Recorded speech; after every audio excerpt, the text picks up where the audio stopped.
ask a very direct question. Why can a person travel to Mars yet be unable to return to Earth? The answer does not lie in rockets. It does not lie in fuel. It does not lie in technology. Those challenges are difficult, but humanity is already approaching solutions to them. The real problem lies in the human body. A journey to Mars is not a short trip. The transit time alone lasts between 6 and 9 months each way.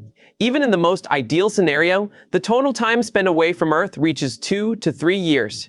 During that period, the human body is placed under conditions it never evolved to endure: prolonged microgravity, Martian gravity that is only slightly more than 1/3 of Earth's, and continuous exposure to cosmic radiation at the cellular level. The concerning question is not whether humans can survive on Mars. The concerning question is whether, after surviving long enough, that body can still tolerate Earth. Science indicates that when these biological changes accumulate beyond a certain threshold, returning to Earth is no longer simply a journey but becomes a serious biological risk. And that is why, based on what we currently know, the question is no longer when will humans reach Mars, but rather whether they will still have any viable paths to return. Mars is not just far, it is so far that any biological deviation becomes impossible to correct mid-mission.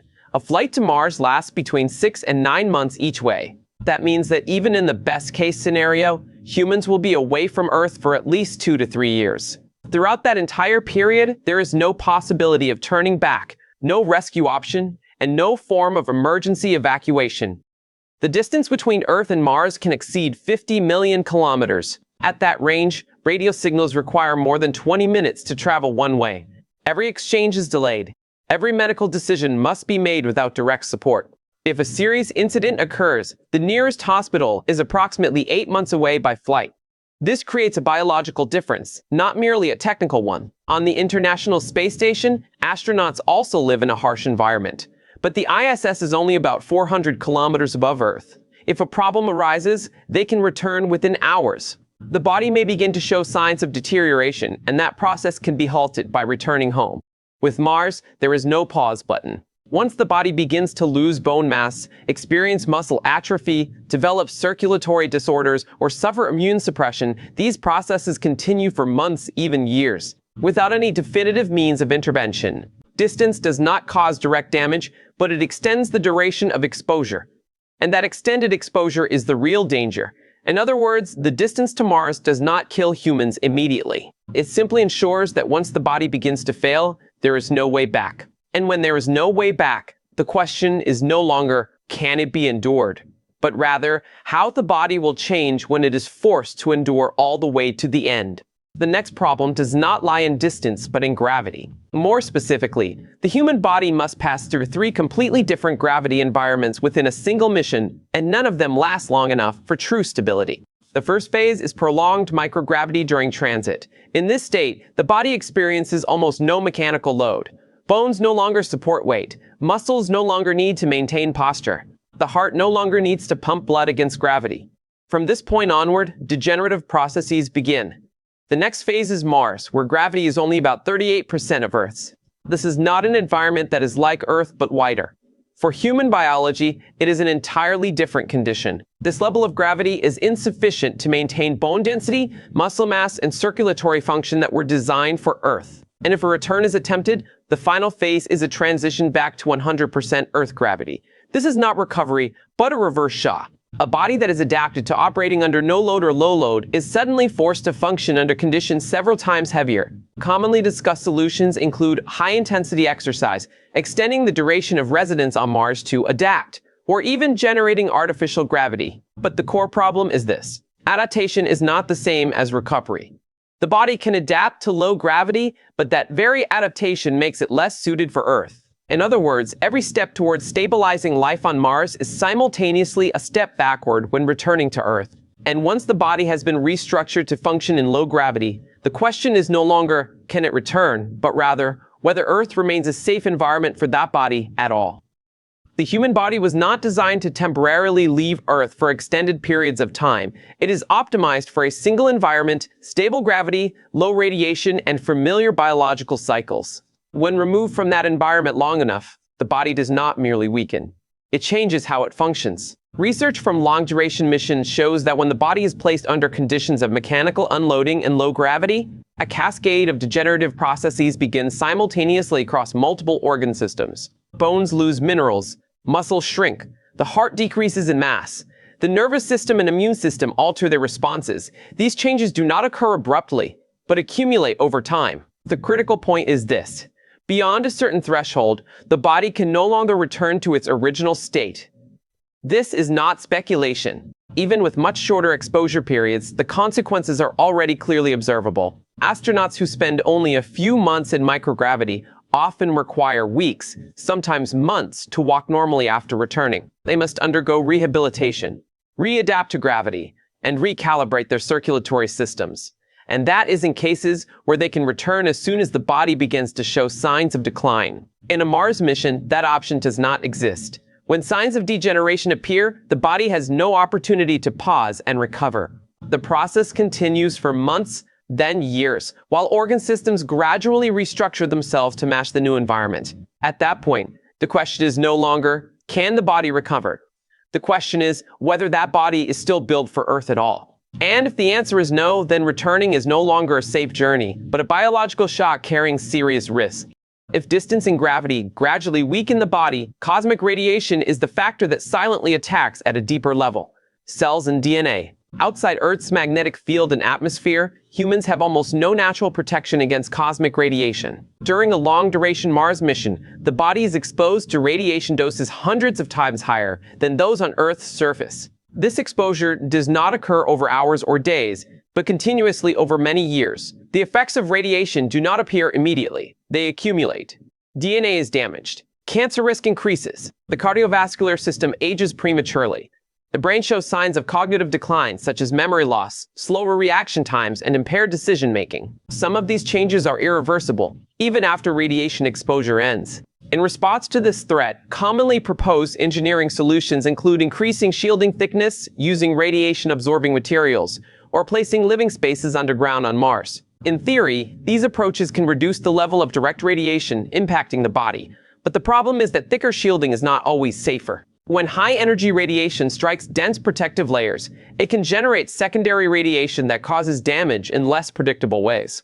Living underground while reducing radiation exposure introduces another consequence: reduced physical activity, decreased exposure to natural light, and further acceleration of bone loss and muscle atrophy. In other words, every solution designed to protect humans from radiation simultaneously weakens other biological systems. Radiation is not just an isolated hazard. It is the starting point of a chain of biological reactions that progressively move the body farther away from Earth-like living conditions. And when DNA has already been altered to survive outside Earth's environment, the question becomes whether that body is still suited to return and live under Earth's atmosphere. Among all the body's organ systems, bone responds the fastest and most harshly to the loss of gravity. No accident is required. No specific disease is needed. Simply removing mechanical load is enough for bone to begin weakening. In a microgravity environment, the body recognizes that the skeleton no longer needs to support weight as it does on Earth. When this happens, bone formation is sharply reduced, while bone resorption continues. The result is a steady decline in bone density over time. Data show that an astronaut's bones can lose approximately 1 to 3% of their mass per month. That may sound small, but over a 2-year mission, the total bone loss can exceed 50%. At that level, the decline no longer falls within the category of simply becoming weaker, but is comparable to severe osteoporosis in elderly individuals. The most affected structures are the primary load-bearing bones, the hips, the femur, and the spine. These are the structures that allow humans to stand upright and move on Earth. When these bones become porous and brittle, Earth's gravity is no longer a normal living condition, but a threat. Countermeasures such as resistance training, nutritional supplementation, or medication can slow this process, but they cannot stop it entirely. Evidence shows that even after returning from much shorter missions, some astronauts never fully recovered their original bone density. This leads to a serious problem. Once the body has adapted to a low-gravity environment, returning to Earth is no longer a matter of coming home, but of placing a weakened skeletal system into an environment that exceeds its tolerance. At this stage, the question is no longer, can they return, but rather, whether returning remains physically safe at all. If bones are the load-bearing framework of the body, then muscles and joints are its operating system. And in prolonged low-gravity environments, this system collapses just as quickly. When the body no longer has to resist gravity, major muscle groups, especially those in the legs, back, and core, no longer have a reason to maintain mass and strength. As a result, muscle begins to atrophy at an alarming rate, comparable to bone loss, approximately 1 to 3% per month. But the problem is not limited to muscle loss. At the microscopic level, muscle fiber composition changes. Endurance-oriented fibers, designed for sustained movement on Earth, gradually shift toward fast-twitch fibers that fatigue more easily. This allows the body to perform short movements, but leaves it incapable of maintaining posture and continuous activity functions that are routine on Earth. At the same time, joints and cartilage also begin to degenerate. Without regular loading, cartilage, which serves as a shock-absorbing layer between bones, becomes thinner and more brittle. Tendons and ligaments gradually lose elasticity. The result is an increased risk of joint inflammation and injury, not in old age, but while individuals are still relatively young. Current countermeasures rely primarily on high-intensity exercise.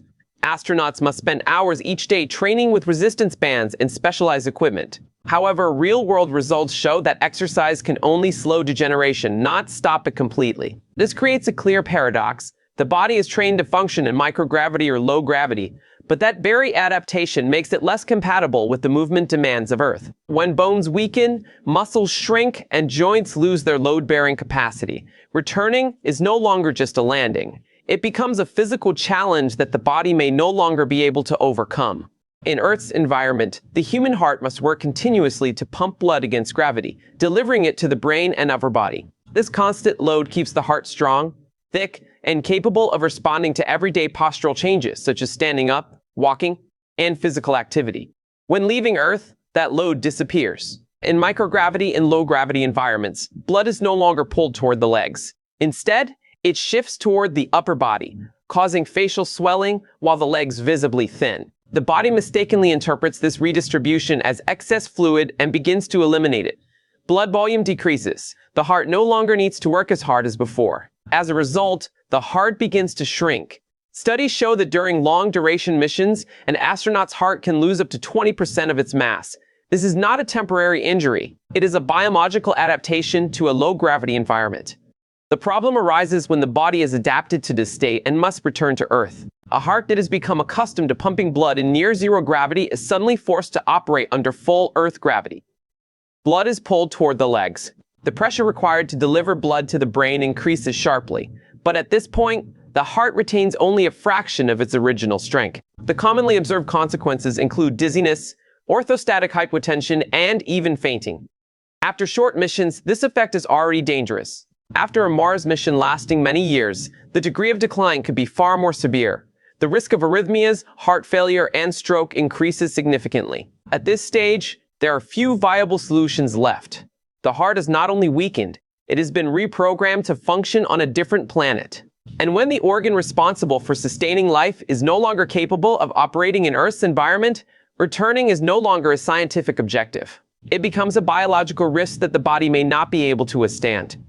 When viewed in isolation, each factor of a Mars mission appears manageable. The distance is great, but calculable. Gravity is low, but can be addressed with exercise. Radiation is high, but can be shielded.